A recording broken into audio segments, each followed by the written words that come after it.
A perfectly sound Boeing 747, with 225 people on board, comes apart in calm skies over the Taiwan Strait. Not a single word from the crew, no fire, no explosion. Later, the engines would be lifted from the seabed, completely intact. What could tear an entire airplane apart in a matter of seconds? The answer turns out to be unexpected. A scratch on the skin and a patch installed the wrong way, in just 3 days back in 1980. For 22 years, an invisible crack grew beneath that doubler. And the whole time, the clue was right there in plain sight. This is not a story about a freak accident. It's about one forgotten repair mistake that waited for its flight for more than 2 decades. China Airlines Flight 611, Taipei to Hong Kong. On the 25th of May, 2002, China Airlines Flight 611 lifts off from Taipei Airport. It's the most ordinary of routes, Taiwan to Hong Kong, a little over an hour in the air across the Taiwan Strait. The aircraft is a serious machine, a Boeing 747-209B, registration B18255, a big, wide-body airliner of a kind that filled the skies in their hundreds back then. On board are 225 people, 206 passengers, and 19 crew members. People settle into their seats, the flight attendants move through the cabin, and nothing breaks the familiar rhythm of a short international flight. The aircraft climbs and reaches its cruising level, flight level 350, around 10,700 meters. The sky is calm. There are no storms along the route, and the crew reports no malfunctions. And then, everything cuts off. About 20 minutes after takeoff, contact with the aircraft vanishes. No distress call, no alarming report, no hurried, "We have a problem." Just silence on the radio, where a second ago there was an ordinary flight. Civilian radar loses the aircraft's blip, and almost immediately, military radar sees a strange picture. Where there should be a single target, several separate objects appear, spreading apart. Soon it becomes clear that these are fragments of the airliner. Later, all 4 engines would be raised from the bottom of the strait, and it would turn out they had been working fine. On the wreckage, investigators would find no soot, no traces of fire, no signs of an explosion.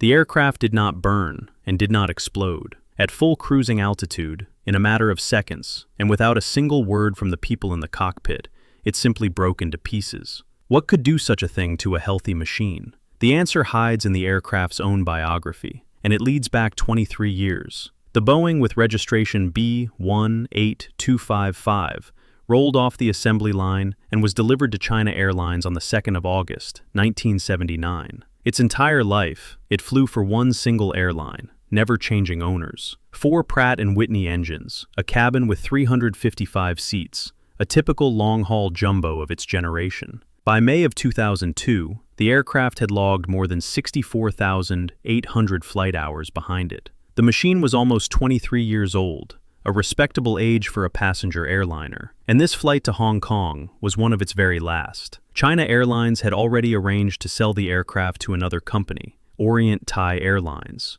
The jet had only a few weeks left in service and was about to change hands. Climbing into the sky was a veteran being prepared for retirement. And yet nothing looked alarming. The weather on the day of departure was calm, the load was normal, and there were no deferred serious defects logged before the flight. The crew was very experienced. The captain, 51 years old, and the first officer, 52, each had roughly 10,100 flight hours. The flight engineer was 54, with over 19,100 hours in the air behind him, an entire flying lifetime. From the outside, this was a reliable airplane with reliable people at the controls, setting off on a routine flight.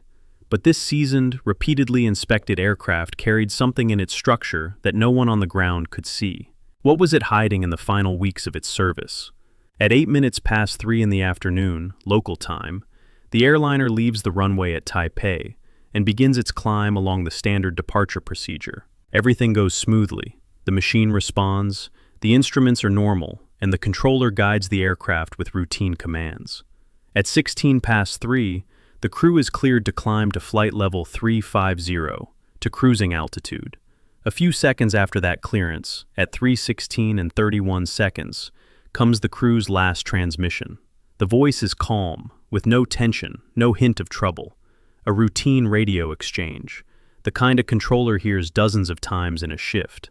No one in the cockpit yet suspects that these will be the flight's last words on the air. The aircraft keeps climbing toward cruising altitude, and with every 100 meters, something happens that happens on every flight, but for this particular machine, it would prove fatal. The pressure difference between the cabin and the thin air outside grows. The fuselage inflates from within. The skin stretches harder and harder.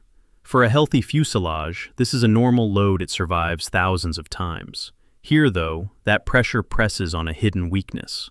At 28 minutes past 3, the aircraft's blip disappears from the civilian radar screen. A little more than 10 minutes pass between the last calm report and the disappearance, and during that interval the radio stays empty.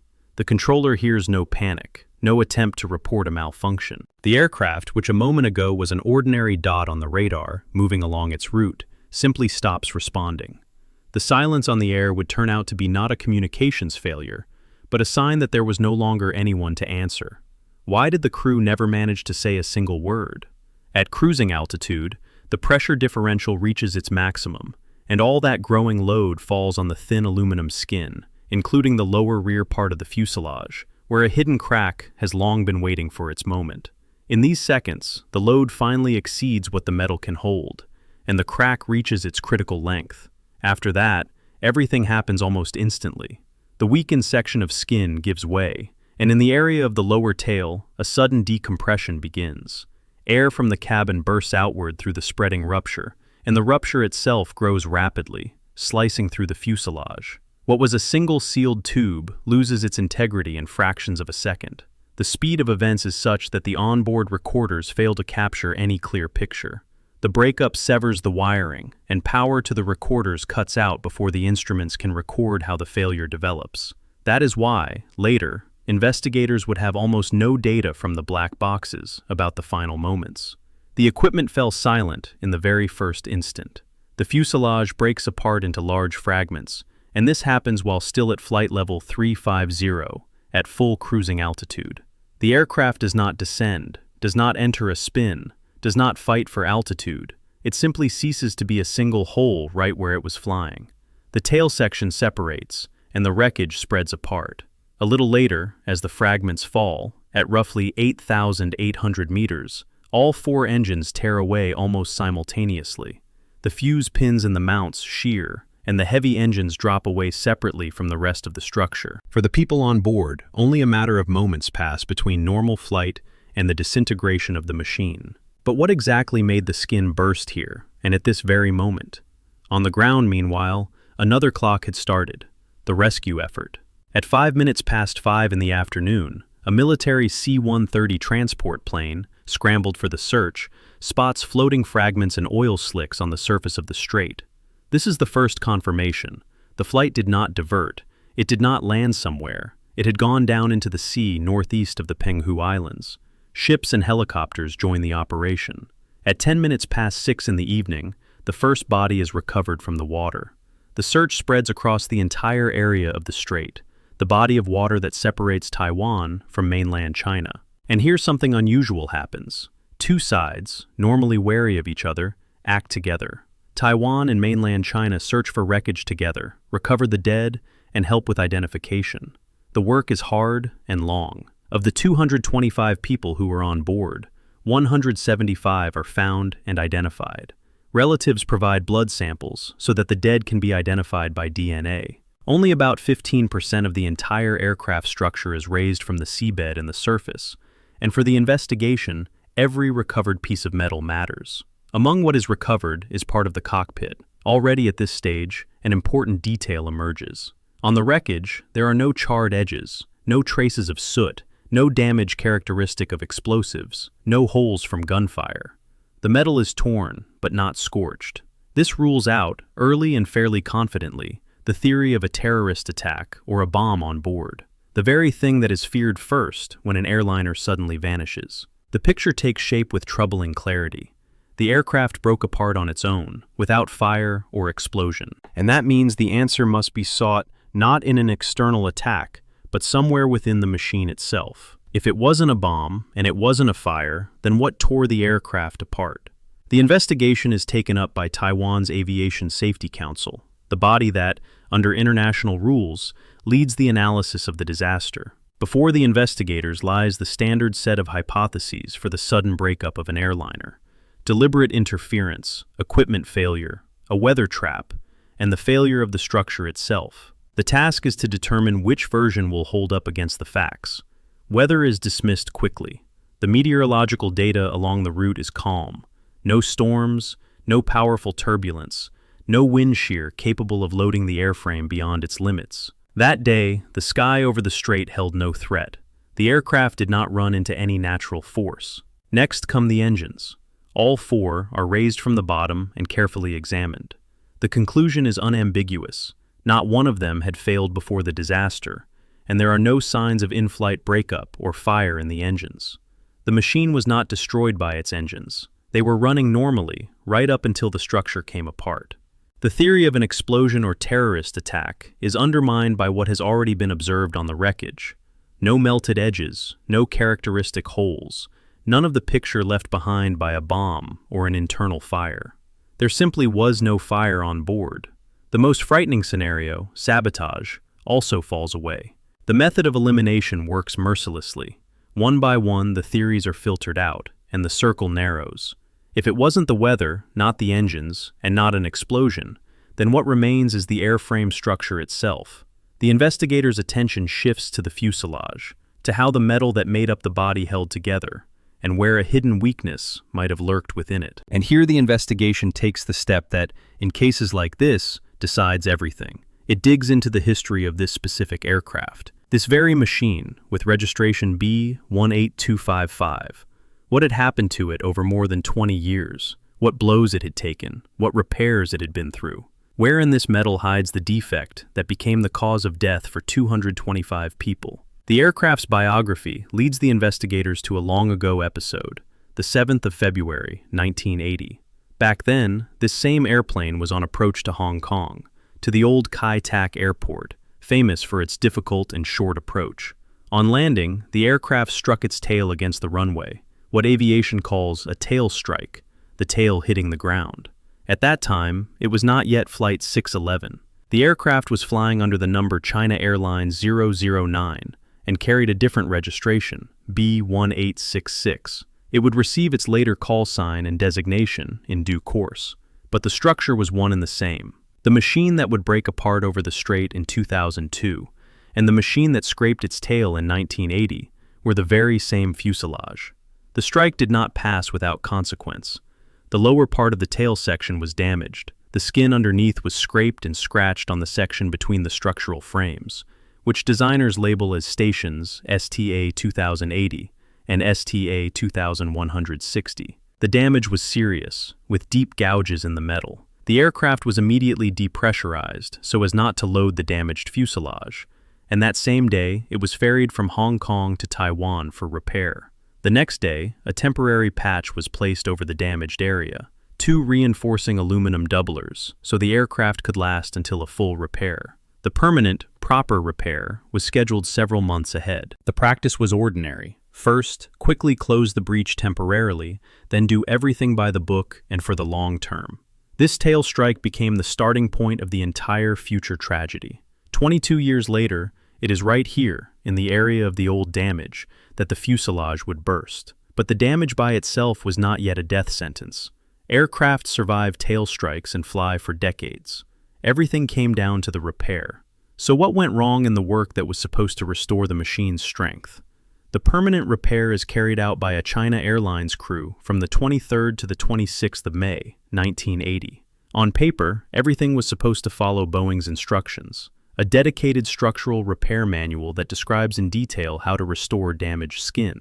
In practice, the work departed from these rules in several key places. The main requirement sounded simple. The damaged, scratched section of skin had to be cut out and removed entirely, and a new reinforcing sheet installed in its place. This was not done.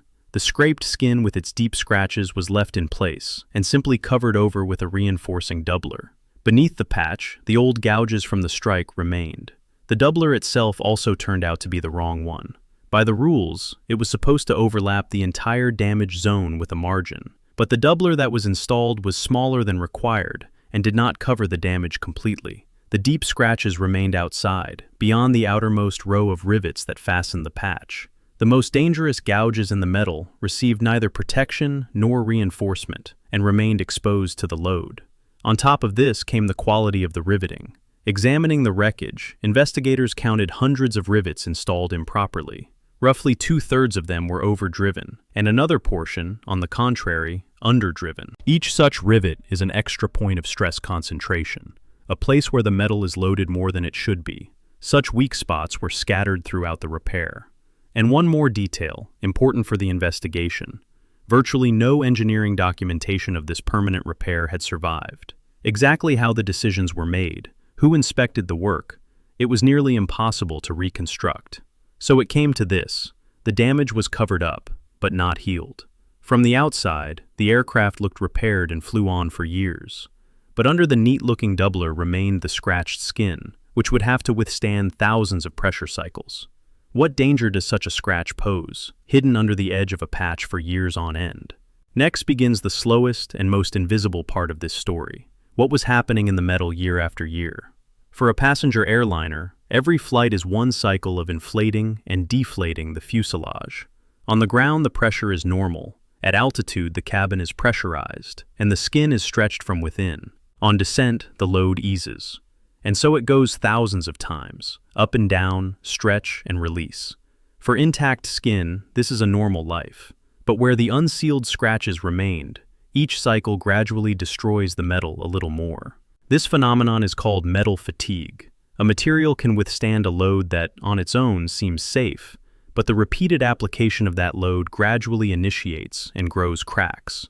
From the tips of the old gouges beneath the doubler, tiny fatigue cracks began to spread. At first there were many of them, and they were small. Investigators would later call this multiple site damage, a chain of little cracks along the line of the scratches. With every 1,000 flights, they grew and drew closer together. And then they began to merge. Separate little cracks joined into one ever-lengthening crack, running along the fuselage beneath the patch. What began as imperceptible defects was turning into a rupture in the making. By the time of the disaster, according to the experts' estimates, a band of cracking more than 60 centimeters long already ran beneath the doubler, a significant portion of which had turned into one continuous crack. That is an enormous figure for load-bearing skin. The fuselage still held, but the safety margin in this area was melting away with every flight. All that remained was to wait for the flight in which the load would exceed that final limit. And one coincidence gives this story an almost exact symmetry. The permanent repair was done at the end of May 1980. The aircraft broke apart on the 25th of May 2002, almost exactly 22 years after that work. That is precisely how long the metal beneath the doubler held. But if the crack grew for so long and was so large, surely over 22 years someone could have noticed it. The most bitter thing in this story is that the clue was actually there, not on the hidden metal beneath the patch, but on the outside, in plain sight. And it was connected to a seemingly trivial, everyday thing: smoking on board. Until 1995, passengers were allowed to smoke on China Airlines flights. For years, tobacco smoke filled the cabin, and its particles seeped into the smallest gaps and micro cracks in the skin. At altitude, when the cabin is pressurized and the air outside is thin, air from the cabin slowly leaked out through these defects, and along with it, the settled tobacco residue came out as well. As a result, around the repair doubler, on the outer skin, brownish, yellowish-brown stains gradually accumulated, a nicotine trail. And they were not located at random. The residue traced the outline of the doubler around its perimeter, in a ring. And that meant one thing: beneath the patch, air was leaking out somewhere. In the skin underneath, there were through defects. The stains were a direct, visible marker of the crack hiding inside. These streaks made it into photographs. In pictures taken during scheduled inspections in the years before the disaster, the brown residue around the doubler is visible. In theory, an engineer who noticed such a ring should have grown wary, looked beneath the patch, and found the growing crack. And then the aircraft would have been pulled from service long before the fatal flight. But that did not happen. The last time this area was inspected was roughly 4 years before the breakup, and the sign was left unread. The stains were written off as dirt, or simply not noticed. The exact reason can no longer be established. The doubler was never opened, and the crack was never found. So it turned out that the disaster could have been prevented by a single, attentive glance. The evidence lay on the surface, literally on the surface of the fuselage. So how, in the end, did the investigation assemble the whole picture out of pieces of metal at the bottom of the strait? Investigators had to prove the cause not from instrument recordings, but literally from pieces of metal raised from the seabed. The recorders, as was already clear, had not captured the final seconds.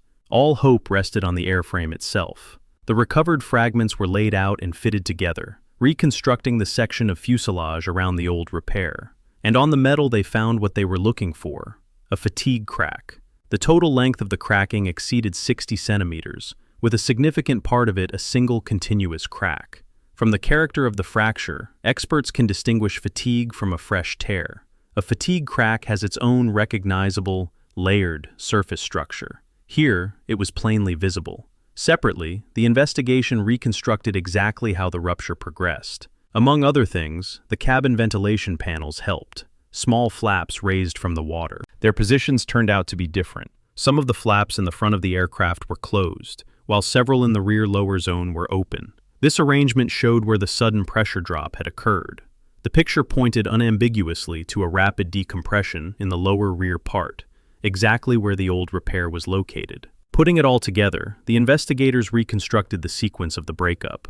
The rupture started from the repair zone in the area of what is called Section 46, the rear lower part of the fuselage. From there, the destruction rolled onward. Fragments of skin began to separate along the sides of the fuselage. Flying pieces struck the tail surfaces, and then the entire tail section separated. The machine broke apart not chaotically, but with a clear logic, starting from a single point. In this way, the scattered wreckage came together into a coherent account. Here is the old repair, here is the crack, here is where the rupture started, here is how the aircraft broke apart. Technically, the cause was proven by metal, not by guesswork. All that remained was to formulate the official conclusion. So what did the investigation arrive at after long months of work? The official report of Taiwan's Aviation Safety Council came out 2 years and 9 months after the disaster. A considerable amount of time, but the work was colossal. Raise the wreckage from the bottom, fit the metal back together, reconstruct an event from 22 years earlier. The investigation's conclusion was clear and left no room for chance. The main cause of the breakup was named as fatigue cracking along the line of that very faulty repair from 1980. The chain was fully laid out. The scraped skin had been left in place against the rules, and the undersized patch had not covered the deepest gouges. From them, under years of pressure cycles, fatigue cracks spread, merged into one long crack, and on the flight of the 25th of May, 2002, it finally reached its critical length. The fuselage burst, an instant decompression began, and the aircraft broke apart in the air. Separately, the report pointed to a contributing factor: the inspection system. Over 22 years, scheduled inspections had never detected either the originally improper repair or the cracks growing beneath the doubler, or that very nicotine trail that traced the patch around its perimeter. There were many chances to spot the trouble, but not one of them worked. It matters what the report said and what it did not say. The engines, working fine. The weather, not a factor. The crew made no error in how the disaster unfolded. The people in the cockpit simply had no time to do anything because the breakup was sudden and almost instantaneous. This was not a pilot error and not a freak accident, but the accumulated result, over decades, of an old violation during repair and the oversight that followed. The cause lay not in a single day and not in a single person, but in a long chain of failures stretched across 22 years. And once that chain was finally untangled, the next question arose. What did the disaster over the strait change in world aviation? The reaction followed almost at once. China Airlines still had 3 more aircraft of the same Boeing 747-200 model, and the Taiwanese aviation authorities immediately sent them in for in-depth inspections, focusing above all on those very repair zones, doublers, and old patches. No one wanted a repeat over the strait. From there, the conclusions reached beyond a single airline. Taiwan's Aviation Safety Council issued international recommendations, including to the relevant organizations responsible for flight standards and certification worldwide. The gist was that aging aircraft require special attention, and that long-term structural repairs must be monitored not once, but throughout the entire remaining life of the machine. The American aviation regulator issued airworthiness directives, requiring thorough inspections of reinforcing doublers on older Boeings, precisely the kind like the fatal patch of 1980. This disaster also has a well-known historical predecessor. In 1985, JAL Flight 123 crashed in Japan, and there too the root of the tragedy was an improper repair of the tail section after an old strike, also with a doubler installed improperly. Two disasters, separated by years and countries, repeated one and the same lesson. A repair mistake can wait decades for its moment. The lesson is simple and uncomfortable. A temporary patch must not be left without long, scrupulous monitoring. An aircraft that looks healthy and flies reliably for years may carry within it a hidden defect, laid down once and never noticed afterward. Safety here rests on a chain of attentive eyes, a chain that must never break. 225 people, flying from Taipei to Hong Kong, became the price of this truth. The doubler was installed in 3 days in 1980, and then essentially forgotten for 22 years. The aircraft had long been slated for retirement. It fell a few flights short of a quiet farewell. The story of Flight 611 has been closed by the investigation, but the memory of the price of one unsealed scratch remains.